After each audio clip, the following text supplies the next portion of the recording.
Time for us to move on now, and Dumnodi is still with me on Sports Tonight. Let's just quickly touch up on a few issues, and then we will bring in our bar sports expert. Dumnodi, let's talk badminton very quickly. The Lagos International Badminton Classics is going on. Tomorrow is the final day. Yeah? Tomorrow is the final day. Of course, it was at least the pair of... I think Nigeria is in the final of the women's doubles. The pair of Tosin Atolagbe and Fatima Aziz defeated Jennifer Fry and Sandra de Legrange of South Africa 2-1, 21-15, 16-21, 21-18 to hit the final. In the other semi-final game, another Nigerian drew again of Gitokas Adesokon and Baimo Maria beat Slovakia's Janas Sinarova and Martina Revska 21-9, 15-21, and 21-16. So they will be playing their compatriot Tosin Atolagbe and Fatima Aziz in the final, all Nigerian final. In the men's so doubles, Nigeria is guaranteed. It's guaranteed. It's been a good tournament for Nigeria. That's what it means. That's the beauty of playing this tournament, so that you keep improving each year. So in the men's doubles, Jim Camp Bulus and Olapagbemi defeated Giovanni Greco and Rosario Madaloni of Italy 21-17, 21-15 to reach the final of the men's double, where they will take on South Africa's Andrew Malan and Williams Villuen. All right, so not the bar tournament for Nigeria. Not the bar tournament. It ends tomorrow, Saturday, at the Road Park. At the Road Park, Yaba Lagos. Johnson Sport Complex of Road Park, Yaba Lagos. All right, so that's some good news for Nigeria.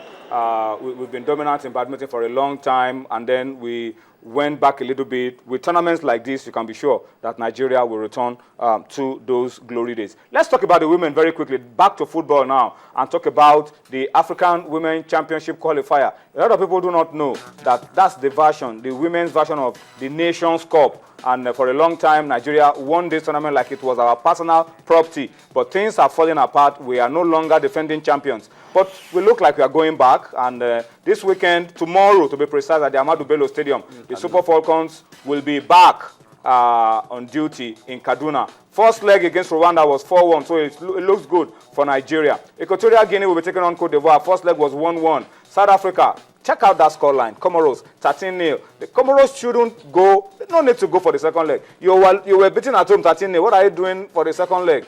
Anyway, that's football for you. Things can change. Tunisia, Algeria. Algeria with a 2-1 win from the first leg. Cameroon against Senegal, 1-1 from the first leg. And then Zambia, Zimbabwe. Zambia winning away from home 1-0. They look like they can tidy these things up and qualify with victory in the return leg. Namibia will be hosting this competition. And so 7 other countries will be joining Namibia to make 8. It's an 8-nation tournament. And this year is very key because it is also serving as the qualifiers to the Women-World Cup. So we wish the Super Falcons will not just win tomorrow's game in Kaduna, qualify for the African Women Championship, but go to Namibia and defend the green and the white and become champions again. Dumnodi, let's talk Globe Premier League now. That's your territory. That's what we've been waiting for. Tomorrow, midweek, this weekend, midweek, mid-season, week 19, match day 19. The game in Kano Pillars against Dolphins has been postponed. El Kanemi against Rangers, also in Kano, has been postponed. The reason is because in Kano, we lost a big traditional ruler, the Emir of Kano, Ado Bayero. We lost him. Once again, we commiserate with his family, we commiserate with the Kano state government, and everybody close to him. That's a big loss. So because of that, there won't be games in Kano this weekend in the Globe Premier League. So Pillars, Dolphins, El Kanemi, Rangers postponed. For obvious reasons, in spite of the fact that both teams had already arrived in Kano for the game. But it's quite unfortunate. It's unfortunate. Crown against Bayelsa in Ibadan. Sharks against Aqua United as well in Port Harcourt. Atland against Lobi on Sunday in Owerri. Gombe against Taraba. That's also lined up for this weekend. Gombe, have they completed their ban to Bauchi? I think it's 3-match ban.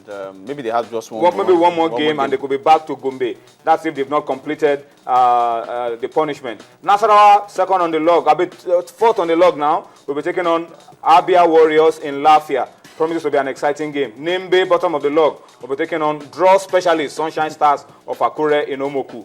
Eyimba will be taking on newcomers Gewa FC in Aba, and then Kaduna United will be confronting Warri Wolves in Kaduna. These are the fixtures for you of March day 19 of the Globe Premier League. Dumnodi, let's talk very quickly. The stories that you've been keeping track of in the league. Bayelsa United, what's the story? The Bayelsa State government today suspended the board and the technical crew of Bayelsa United and Bayelsa Queens.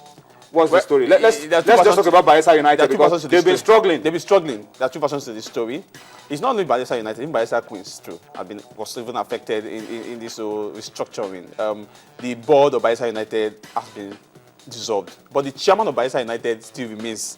But all the members, some other members have been asked to leave their position. So they set up a new interim management committee. The chairman, Akpofino Udogu, will still head the interim management committee. The technical crew have been put on watch list, on alert, because report says the technical crew is going to have they are going to have somebody overseeing their affairs, and the report is maybe like a technical advisor. Yeah, tending towards Solomon Ogbeide. Okay. Going to Bayelsa United. Bayelsa United. That's just it. So for because of late they've been really struggling. They've been really struggling. After this 7-3 like this, they are going to won.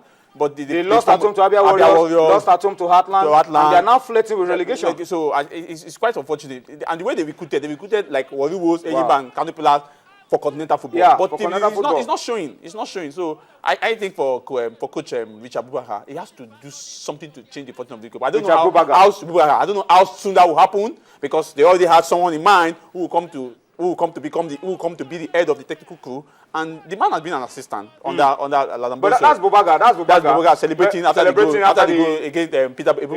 against Rangers. So I think I hope they do things as quick, because I don't know how the performance, maybe because since they moved from Saple, the result is not. But they have also been complaining about funds. They've been complaining about funds as well.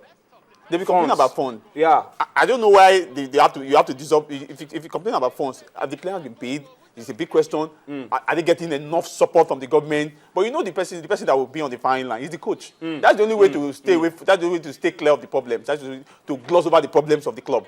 Sack the coach, dissolve the board, remove everybody, just remove everybody, and distract everybody. Okay, all right. Let's keep that on one side and hope that things turn around for Bayelsa United. They did so well last season. They were almost becoming champions of the Globe Premier League. But this season, the story has been the opposite. Let's just see how things pan out at the end of it all. Warri Wolves, what's the story around Warri Wolves? David Owumi, David Sinowumi, the chairman of the club, is talking about the managing director. The managing director of Warri Wolves is talking about the largesse of FIFA for clubs at the World Cup, and it brings to question the issue of Chigozie Agbim. Chigozie Agbim was released by Warri Wolves to the NFF in the heat of the crisis. But between that time and now, Chigozie Agbim has moved from Rangers to Gombe.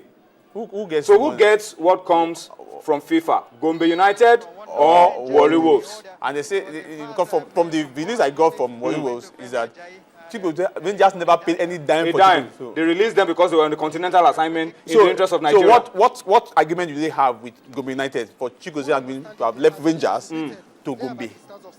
So, and that's the controversy again. Because when the money comes, Gombe United will just close their eye and wait for Warri Wolves to grab everything. So it's going to be a whole lot of tussle again for this young lad. If he comes from the World Cup now, it's another distraction for him. Yeah. I hope the club the NFL should come up and make a pronouncement on this. That who owns Chigozie Agbim? You know, that's the drama about football. When it was not when the guy was just playing his football for Gombe, nobody mentioned it. The moment the FIFA largesse came up, it became an issue. It became an issue. You know, money is sweet.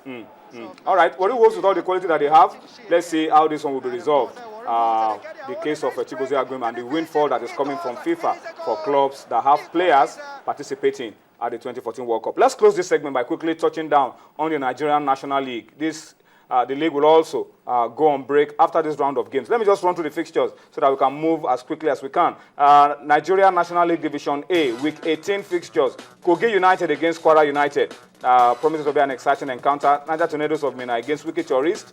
Runaway leaders, Wiki Tourist. They look like they are set to return to the Globe Premier League. Jigawa Golden Stars against Adamawa United. FRSC against Plateau United. Nigeria Princess against Spotlight. Mighty Jets against Tip of Abuja.